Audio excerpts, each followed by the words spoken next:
Nah, ini namanya boosting imun system. Ini kalau saya lagi demam, kelelahan, susah tidur, badan saya pokoknya badan itu kayak orang apa ya namanya, lagi flu, pilek, demam, badan kita nggak enak aja. Ini bisa dilakukan sambil berdiri, duduk, atau rebahan. Saya biasanya kalau lagi demam karena flu atau demam karena yang lainnya, atau gangguan di pencernaan, perut saya nggak enak, saya lakukan ini. Jadi caranya itu, ini untuk meningkatkan sistem imun tubuh. Dia memegang di antara bagian pencernaan, kemudian ke limpa, kemudian ke timus. Jadi yang dipegang itu di area dada itu adalah timus. Jadi semua sentuhan ini untuk mengaktifkan sistem imun kita, antibodi kita dan sistem imun kita, ya, di kelenjar timus, kemudian di limpa dan di area pencernaan. Oke, kita praktek. Video saya bisa teman-teman lihat ya. Nah ini, saya agak berdiri ya. Nah, ini tangan kanannya di atas pusar, tangan kirinya di bawah pusar. Begini ya. Jadi teman-teman bisa lihat juga di slide, kemudian bisa lihat di video ini. Nah, tangan kanan di atas, tangan kiri di bawah, ya. Tangan kanan di atas, tangan kiri di bawah. Ini sekitar 3 menit atau senyamannya saja. Bisa 3 menit atau senyamannya saja. Gitu ya. Jadi bisa ikutin saya praktek sambil duduk juga nggak apa-apa. Kemudian tangan kanan, gerakan kedua, tangan kanannya tetap di atas. Tangan kiri yang geser ke kiri. Di bawah rusuk di bagian perut depan. Samping ya. Samping begini. Nah, tapi posisinya di bawah tulang rusuk. Jadi tulang rusuk kita di sini, dia di bawah sini. Nah, gitu ya. Kemudian yang ketiga, tangan kanannya tetap di atas pusar, tangan kirinya yang ke tulang selangkah sini. Jadi di atas dada di bawah leher, ya, di sini, di atas dada di bawah leher. Ya. Setelah itu, tangan kanannya yang geser ke kiri, ya, ke limpa sini, ya. Nah, di bawah rusuk kiri ini. Ya, jadi dia kayak membentuk lingkaran, circle gitu ya. Kita ulang, 1, tangan kanan di atas pusar, tangan kiri di bawah pusar. 2, tangan kirinya yang geser. 3, tangan kirinya ke dada, ke tulang selangkah sini, ke timus sini. 4, nah, tangan kanannya yang geser gitu. Ya. Oke. Gimana? Ada yang mau ditanyakan dulu tentang ini? Disentuh saja, tidak ditekan ya. Kalau yang ini disentuh saja, dia tidak ditekan. Tadi yang kepala juga nggak ditekan ya Mas ya, disentuh yang ya? kepala aku pressure, ditekan. Ya. Oh, ditekan. Okay. Ya, kalau yang kepala ditekan. Berganti posisinya setelah berapa lama Mas? Dari kalau gerakan saya 1, 2, 3. rata-rata sih 3 menitan ya, tapi kalau saya kan melakukannya itu senyamannya aja. Kalau saya merasa nyaman megang area perut, ya perut saya lamain. Tapi kalau area dada kadang-kadang kita agak batuk, pilek gitu ya, dadanya saya lamain. Ini opsional sih. Karena prinsipnya ini, kalau tubuh kita itu disentuh, itu kan yang disentuh adalah area-area yang memang organ-organ tubuh kita untuk antibodi kita, untuk sistem imun kita. Jadi prinsipnya kalau tubuh kita disentuh, dia tahu gitu bahwa dia harus kerja. Jadi kadang-kadang gini, kayak ngajak ngobrol gitu kan, sering di kelas-kelas self healing itu teman-teman terapis yang lain juga sering bilang, ajak ngobrol tubuhnya, tapi gimana caranya? Nah, ini salah satu cara kita menyentuh diri sendiri, menyentuh tubuh sendiri. Sekalian screening. Kadang-kadang ya kita kalau kita sentuh gitu, kita baru ngerti, oh selama ini ternyata perut saya kok kayaknya ada masalah ya.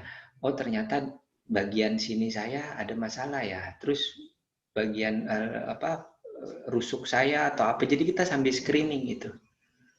sambil screening. Biasanya saya kalau ketiduran ya udah, nggak harus semuanya juga nunggu baru tidur, nggak. Kalau misalnya sambil doa, sambil zikir, sambil doa-doa yang lain sesuai dengan agama dan kepercayaan, ya silahkan. Ini kan prinsipnya hanya menyentuh tubuh kita saja untuk kita connecting lagi Mas, sama ada diri kita. pertanyaan. Oke. Pertanyaannya, selama melakukan itu pola nafasnya bagaimana? Terus yang kedua, dilakukan harus berurutan 1, 2, 3, 4 ini? Kalau melakukannya di rumah, memang kita menjelang tidur. Saya biasanya melakukannya menjelang tidur pada saat kurang nyaman badan. Itu berurutan, ya berurutan. Bagusnya.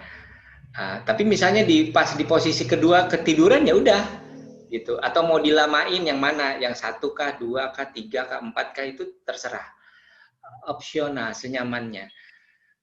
Nggak mau berurutan ya nggak apa-apa juga. Aku kayaknya mau sentuh bagian dadanya aja, ya sudah, bagian tulang timusnya aja, ya nggak apa-apa juga. Anda ada aturan resmi bahwa itu wajib gitu kan, enggak. Karena ini tergantung orang yang melakukan, dia nyamannya di mana, kita kan nggak bisa paksa. Ya, oke. Keren, kencing mana tahu keren. Wait.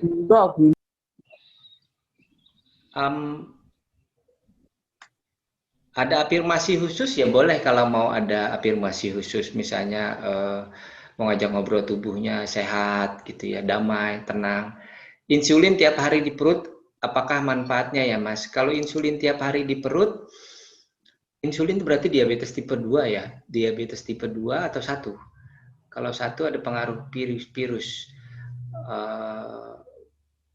Diabetes tipe 2 saya sarankan sih. Bisa 1, bisa 2. Bisa 1, bisa 2 ya. Tapi kalau sudah insulin cukup berat ya.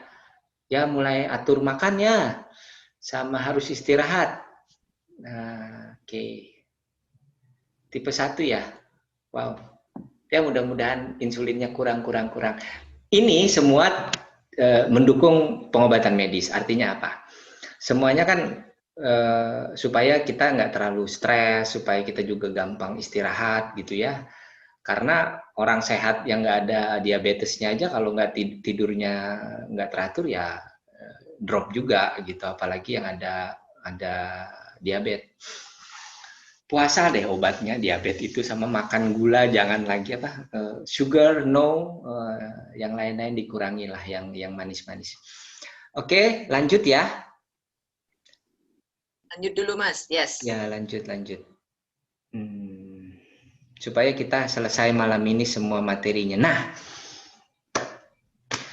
ini the whole. Kalau yang difoto ini untuk kita lakukan kepada orang lain, ya. Kalau yang di slide ini kita melakukannya kepada orang lain. Ini unik ya.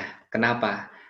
Ini sering kita lakukan kepada teman-teman yang mengalami kekerasan dalam rumah tangga.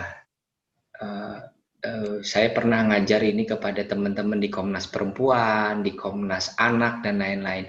Bahkan kalau untuk kepolisian, psikolog-psikolog yang kepolisian, ini bisa dipakai untuk menangani korban kekerasan, shock, perkosaan, dan lain-lain. Kenapa begitu? Gerakan ini membuat orang seperti dipeluk, padahal dia tidak dipeluk, karena ini gerakan yang minim komunikasi. Coba kita bayangkan, ada orang baru dipukuli di rumah tangganya gitu ya, sama suaminya bahkan, atau mungkin sama istrinya, babak belur lah gitu. Kemudian ke kantor polisi lapor. Apa bisa disuruh langsung cerita? Kan enggak. Padahal polisi butuh untuk BAP kan. Nah, apalagi ada orang yang habis diperkosa, ada orang yang habis kena kecelakaan, itu enggak bisa langsung ditanya-tanya gitu. Kadang-kadang korban itu diem loh. Dia diem, dia nggak mau ngomong, dia masih trauma. Nah, gerakan ini dicampur dengan finger hold tadi ya. Jadi kita lakukan finger hold dulu kepada dia, kemudian lakukan ini. Setelah itu dia diistirahatkan, disuruh tidur biasanya 1 hari atau setengah hari.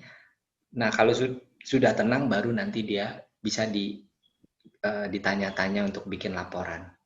Dan ini dilakukan oleh polisi, dilakukan oleh psikolog kepolisian seperti itu. Ya ini diajarkan juga. Oke, nah yang saya mau praktekkan malam ini, kita melakukan the hold ini untuk diri sendiri. Ini kan untuk orang lain. Nah malam ini kita praktek yang untuk diri sendiri. Oke? Nah yang untuk diri sendiri begini. Ikutin ya. 1, nah ini. Tangannya begini, halo. Nah, 1. Ini sekitar 1 menit gitu. 2, tangan kiri di depan, tangan kanan di belakang. Atau tangan kanan di depan, tangan kiri di belakang. Tangan kiri ini diletakkan di tempat yang kita merasa tidak nyaman. Misalnya bagian depan kepala yang agak lebih sakit gitu atau enggak, atau pusingnya di bagian depan, nah ya sudah depan ini. Kalau ini begini, boleh ya.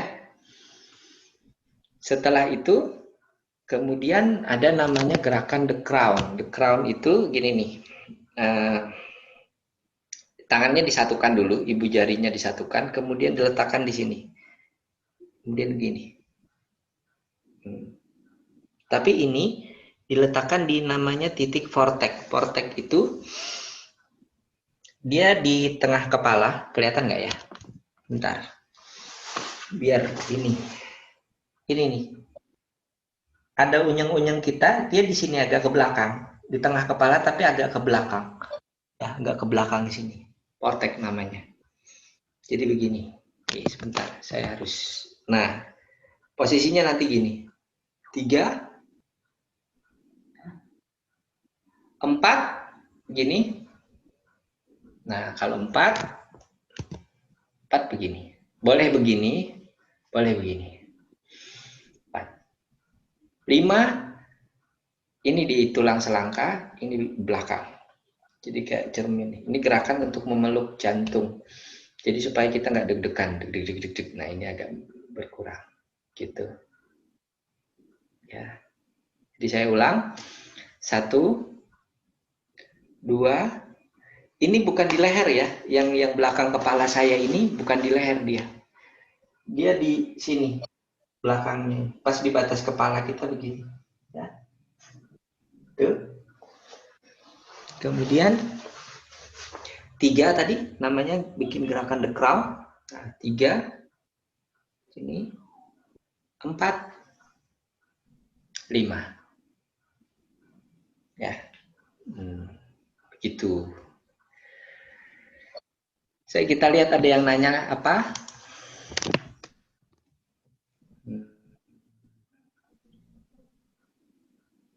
Belum ada. Oke. Itu untuk gerakan the hold namanya. Teknik the hold. Bisa untuk diri sendiri, bisa untuk orang lain. Lanjut ya, Mbak. Lanjut next. Kalau ada yang mau nanya nanti raise hand aja ya. Maksudnya kan ada tanda raise hand tuh. Nah, nanti. Atau aku bacain aja nggak apa-apa, tulis nanti saya bacain. Enggak, maksudnya kalau mereka mau ngobrol begitu, nanyanya discuss, okay. Enggak apa-apa. Nanti raise hand, nanti kan mute-nya dibuka. Untuk crown bisa diulang. 5 gerakan barusan, apakah ada gambar untuk praktek pada diri sendiri, bukan seperti foto yang di atas? Oh ada, bukan cuma gambarnya, videonya ada. Tapi nanti lihatnya di YouTube, ya. Di YouTube saya ada untuk orang lain dan untuk diri sendiri. Oke. Kemudian apa tadi pertanyaannya lagi? Untuk crown bisa diulang. Crownnya oke, ntar ya. Nah ini crownnya begini. Ibu jarinya disatukan. Ibu jarinya dulu disatukan, gini.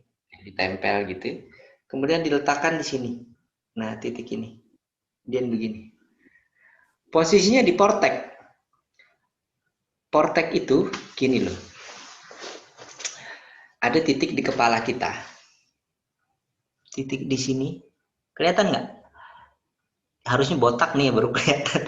Maksud saya gini, ini kan tengah kepala. Dia agak geser di belakangnya. Tapi bukan pas di unyeng-unyeng, bukan. Dia di antara batang otak tengah kepala dengan yang di unyeng-unyeng ini. Jadi dia agak di ujung belakang ini. Nah, itu namanya portek. Ini yang kalau di yoga atau di orang belajar cakra namanya cakra mahkota, sebenarnya posisinya di sini.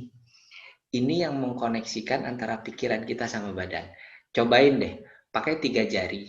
Pakai 3 jari. Kemudian letakkan di portek ini, tekan. Kalau lagi marah besar, marah, murka gitu, ini bisa sangat menenangkan, mempercepat turunnya emosi. Ya, di rumah sakit jiwa, setiap pagi habis mereka makan dan minum obat, itu titik yang kita tekan itu di sini. Salah satunya, jadi perawatnya itu tekan itu. Jadi kalau dia mulai ada gejala yang sudah mulai agak gelisah, ditekan, pegangin, terus ditekan, supaya dia turun tensi marahnya dia. Ya, saya support di rumah sakit jiwa itu sekitar 3 bulan, pernah jadi tim. Saya mumpung ingat ya, kasih tahu orang. Saya nggak tahu anak-anak di sini sih banyak yang ngelem. Tahu kan lem yang iPhone gitu? Nah, ternyata itu kalau kita 1 bulan saja intens, ujungnya nanti schizophrenia. Schizophrenia. Mau pakai lo. Ya, nanti schizophrenia. Jadi dia kerusakan fungsi otak di situ. Saya tidak bilang lebih parah dari sabu-sabu, tapi sabu-sabu itu merusaknya tidak cepat dibanding lem. Lem itu sangat cepat sekali karena dia kan disedot, kemudian langsung masuk ke amigdala, pengaruhi emosi dia. Dan itu separuh isi rumah sakit jiwa yang kita terapi di tempat saya ini, anak yang muda-mudanya itu separuhnya karena lem. Ya karena murah ya, 10 ribuan gitu, yang pakai anak SMP, anak SMA gitu, tahu-tahu masuk rumah sakit jiwa gitu kan. Karena gangguan fungsi otak, kerusakan fungsi otak. Jadi bukan lagi gangguan kejiwaan. Oke, lanjut. Mas, ada pertanyaan, 2 pertanyaan yang mirip untuk anak tantrum. Apakah korteksnya juga ditekan juga? Iya. Anak tantrum itu ini korteknya bisa ditekan juga sih, tapi ngincar lo dari dia satelit itu. Kalau tantrum itu yang paling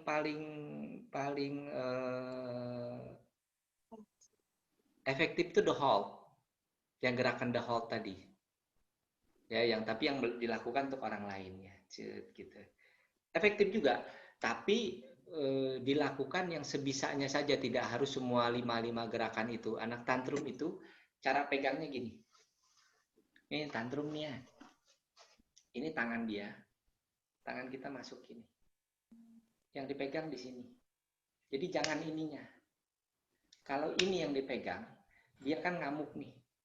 Ini masih bisa cakar, masih bisa apa gitu. Masih bisa. Dipegang ini.